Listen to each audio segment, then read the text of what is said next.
สำหรับคนที่ถ่ายวิดีโอมานะครับสัญญาณรบกวนเยอะมีแต่เสียงน้อยนะครับเสียงซ่าตลอดนะครับคลิปนี้มีคำตอบครับผมจะมาสอนวิธีการกำจัด noise ให้ออกจากวิดีโอของเรานะครับขอบคุณที่กดติดตามครับ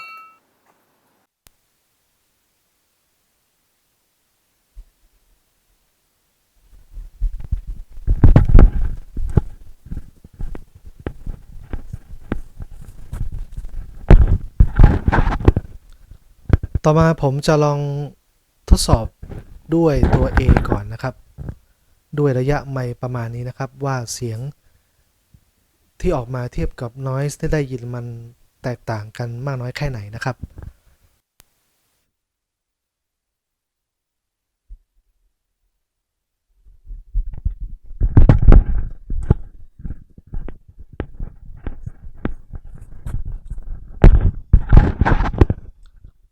ต่อมาผมจะลองทดสอบด้วยตัว A ก่อนนะครับ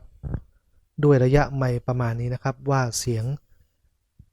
ที่ออกมาเทียบกับ noise ที่ได้ยินมัน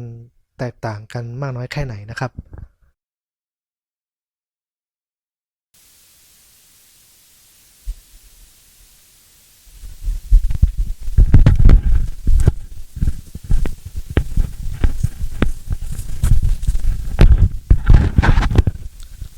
ต่อมาผมจะลองเสียงที่ได้ยินอยู่ก็คือ background noise นะครับเสียงซ่าตัวนี้นะครับยิ่งเร่งเสียงมากเท่าไหร่มันก็จะยิ่งดังมากเท่านั้นนะครับเราต้องกำจัดออกนะครับในโปรแกรม Premiere Pro นะครับในส่วนของ Effect ให้พิมพ์คำว่า Noise นะครับ Noise นะครับจะมี Noise ให้เลือก3ตัวนะครับ2ตัวบนจะเป็นตัวที่ obsolete แล้วนะครับไม่มีการพัฒนาต่อนะครับให้เลือก Adaptive Noise Reduction นะครับคลิกเมาส์ซ้ายแล้วลากลงมาตรงเสียงนะครับ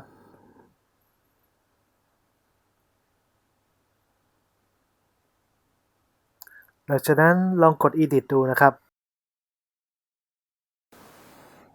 ในส่วนของ Preset นะครับมันจะมีให้เลือกอยู่3อันนะครับก็คือ De-Reverb นะครับ Heavy Noise Reduction แล้วก็ Light Noise Reduction นะครับถ้า Noise เราไม่เยอะก็ให้เลือก Light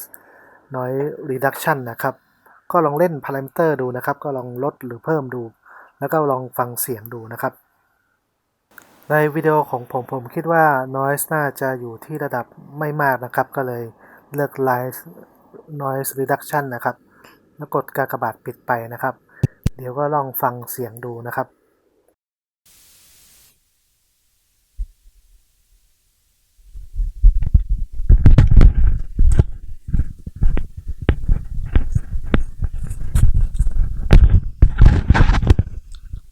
ต่อมาผมจะลอง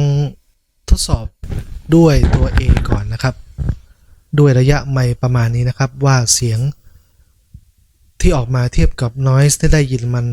แตกต่างกันมากน้อยแค่ไหนนะครับแล้วก็ระยะทางที่สัญญาณสามารถ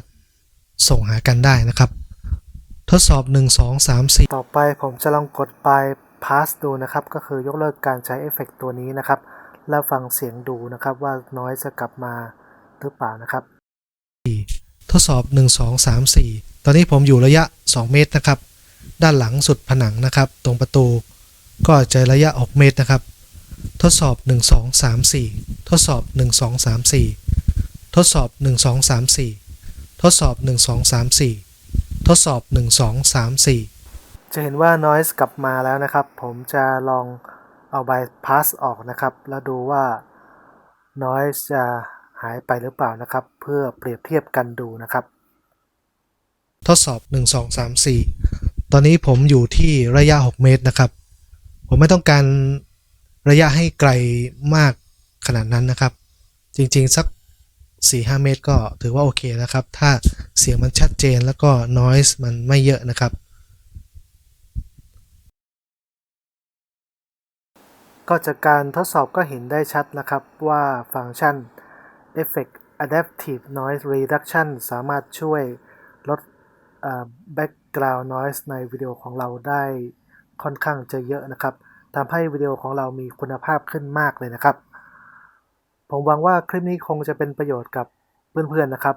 ฝากกดติดตามถ้าชอบคลิปในแนวแบบนี้นะครับวันนี้ก็มีแค่นี้ครับสวัสดีครับ